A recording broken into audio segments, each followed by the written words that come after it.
Yeah, a lot of folks in our area wondering when they can hit the slopes at Mount Lemmon. It may be sooner than you think. Yeah, definitely. Look at that. In fact, this is going to be the top of the mountain right now, and it's not a lot of snow, but it's better than what we have seen, isn't it? Hey, we haven't seen it. It's been all brown up there, so oh, yeah. It's nice to see this happening. Yeah, so I checked this out about an hour ago. It was about an inch of snow or so. I do think even more is going to be added over the next couple hours right here, but this is something we're going to keep an eye on for you over about the next 12 to 24 hours, as long as we're looking at the heavy rain passing us by. And I do think areas like the top of the mountain are, of course, going to see some of the heaviest rain or snow that we're seeing across the area. But right now is where we do have just a ton across all of southern Arizona. But there's also a few other things I'm looking at here. It's going to be these bands that stick out here towards Cochise County.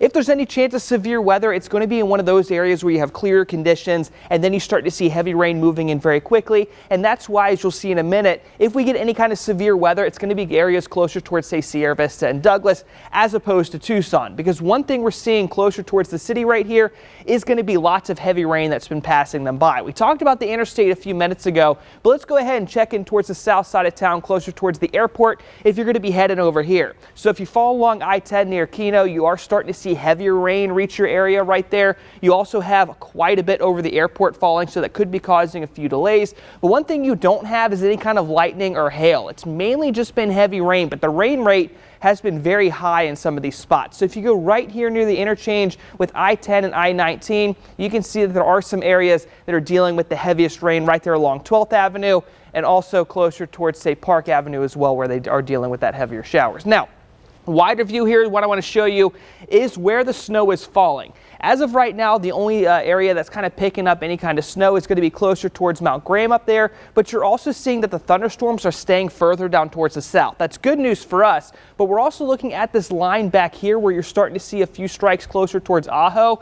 If there's any kind of severe weather popping up, it could be starting off in an area like that. But I do think our risk overall is low, and the severe weather outlook for us means marginal. So that's really a 1 out of 5 on the scale. And if you're looking at our biggest threats, it's going to be things like heavy rain, lightning, and potential for some hail. We saw some graupel a couple days ago, and I know some areas are kind of getting close to hail on the border, but the main reason why you're seeing the hail falling is a lot to do with the temperatures further up in the atmosphere. It's not the same as what we have during monsoon, but those are going to be the bigger things to watch out for here over the next few hours. Still heavy rain lasting all the way through the first part of the evening and obviously through the afternoon.